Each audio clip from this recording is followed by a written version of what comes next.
West Midlands Detective Constable Paul Knowles. We spoke about him being handed his arse on a plate last week after he shared information regarding a murder suspect using his personal mobile phone. Well, it turns out he's had previous disciplinary action taken against him. It's worth. In fact, a Mr. Allden, a Birmingham City football fan, was outside Villa Park Football Stadium in 2015 filming the atmosphere as police set up a human barricade when Knowles, who appears in police uniform, struck Mr. Allden with his police baton for apparently no reason whatsoever, causing Mr. Allden to suffer a broken hand. The unprovoked attack on Mr. Allden by Knowles led to a six-figure payout by West Midlands Police, but saw Knowles with very little action taken against him. Mr. Allden was left needing 5 operations on his badly injured hand, losing his grip and his job as a specialist panel beater. But Knowles was only sanctioned by being put on a desk job and told to carry out personal safety training. And it appears a promotion. Iain Gould, who represented Mr. Allden in his claim against Knowles, said that rather than dismissing then PC Knowles after the brutal attack, the force had simply moved him to a desk job as a detective constable. So he moved from a PC to a detective constable after the attack. And that the lack of sanctions had given the officer the opportunity to further breach the special trust that had been invested in him. At the time, an IOPC investigation did take place, and they determined that Knowles did have a case to answer for misconduct, which led to him simply being put on a first aid course and further training.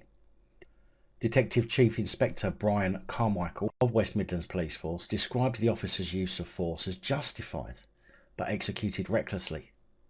As such, I've decided that the officer should retrain in the use of his personal safety equipment, including baton strikes and general use of force, he said. Iain Gould said the action against the officer was no more than a slap on the wrist in disciplinary terms, whereas his client lost his career as a vehicle mechanic.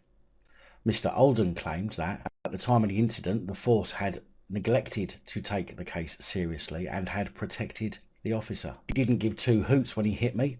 His colleagues didn't give 2 hoots when he hit me. There was all the body cam footage on the night. There was my video. There were witnesses. But his colleagues saw nothing.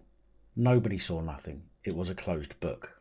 It just goes to add to my thinking there's corruption within the force. We'll cover up for you. He added that when he had heard the officer had been sacked last week, part of me was quite sad because I'd put it all behind me. But then I thought, great. I really thought, brilliant. The officer had been protected, and finally he's been found out to be a rogue police officer and he's had his just desserts. Iain Gould added, too many police officers get too many second chances. PC Knowles was clearly not fit to be a police officer at all.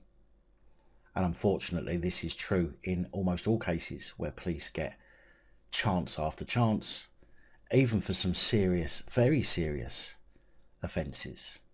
I think if the police need to learn anything, it's not black history, it's the actual procedures and policies that are expected of them in their official capacity. Big thank you to channel supporters, especially these guys. Your support is truly appreciated. Don't forget to like, share, comment and subscribe. Let me know your thoughts, as I know many of you will. And until next time, stay safe, look after each other, film the police and other officials.